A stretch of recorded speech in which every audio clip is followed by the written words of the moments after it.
The ruins of Noah's Ark are laying on one of the mountains of Ararat. Now, people have been looking for it in the wrong place all these years. They were looking on the top. They were looking on Mount Ararat. And if you understand geology, it cannot be there because that is a stratovolcano. Right. And stratovolcanoes build up over time. It's just lava on top of lava on top of lava. If it had landed there, it would have been covered with lava or blown to bits. Yeah. But that's not where it is. Yeah.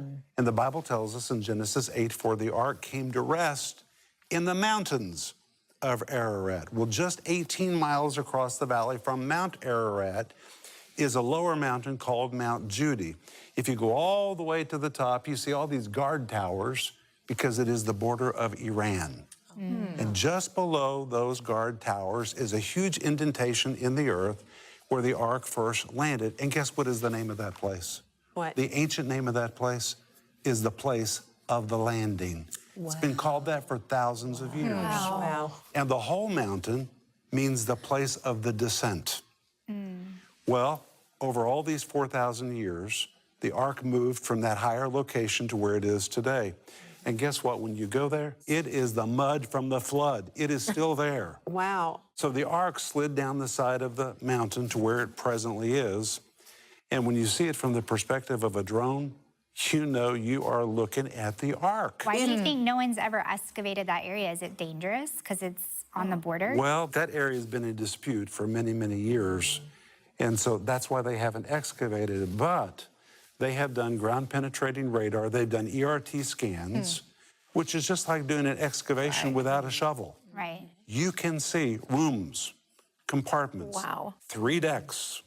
And now the most recent analysis shows a corridor which goes from the bow of the ship all the way to the center of the ship, and it's still vacated. If you could get there, you could probably walk through it. So do the measurements of this object match the measurements that God gave Noah? It is 300 cubits long, an Egyptian cubit, exactly like we read in Genesis chapter 6. And of course, by looking at the topical view, you can see the shape is exactly the way an ark would look. Well, some people say the ark was like a barge, but if you look at it, it is exactly the shape of an ancient ship.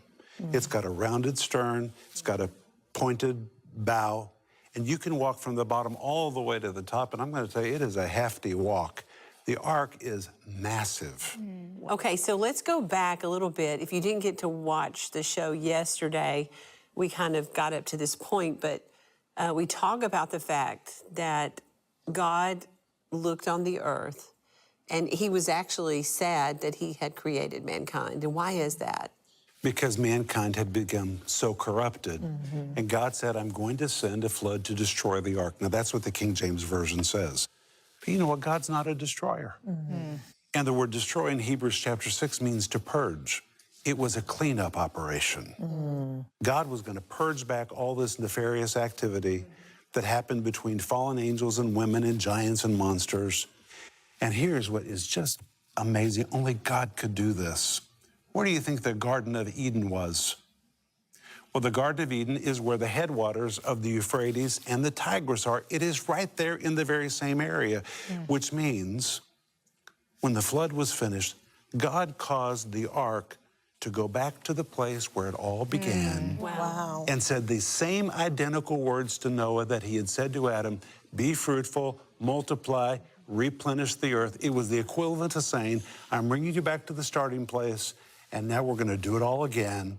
We've cleaned it up. Let's start all over. So, only God could do that. Right. And the thing about Noah and his family is that it was, he had unblemished DNA because so much of the world had been corrupted. That's right. And again, we talked about the sons of God that got with the daughters of man and created giants in the land, and the corruption and the fierceness and this outright sin that was going on. Because the Bible says that as it was in the days of Noah, so shall it be at the coming of the Son of Man. So I want to talk about that as well. But how many years did it take Noah to build the ark, and who helped him do it, and how did he know how to do it? I mean, I know God gave him, you know, as far as what size and everything. But I mean, was that just like you think a divine download that God gave him exactly how to do that? Well, it took him 100 years. And y'all believe that? So how old was Noah when he started? 500. He was 600 years old when he entered Oh into my the ark. goodness, he was 500 years old. And he was 500 years old when he and Mrs. Noah began to have kids. What How would in you the like to wait world? till you're 500 to have your first kid? Well, I could have fun for 500 years, then have kids. That would be okay. But Joni, when they look at what is there, they have found pieces of the ark, wood, and guess what it is? Well, the Bible calls it gopher wood. Right. No one ever knew what was gopher wood, but now we know it's laminated wood, Serious. Oh, wow. which means that God gave to Noah the technique to make laminated wood, which is water repellent. Yes. It's watertight. And they found one rivet, which is made of metal, iron. People didn't think iron existed at that time. It most certainly did. And so God gave to Noah all the technology that he needed, and he must have been a wealthy man, because just to get all that wood and resources Supplies. and hire people to build. It's not like he had a crane to help No. here. I mean, how in the world? It's amazing. For 100 years they built, and finally the day came when God began to cause all the animals to come. Now that's amazing. Yes, it is. He didn't have to go look for the animals. Yeah. God put some kind of a homing device in those animals. 2 by 2. And the animals that were not corrupted. Right.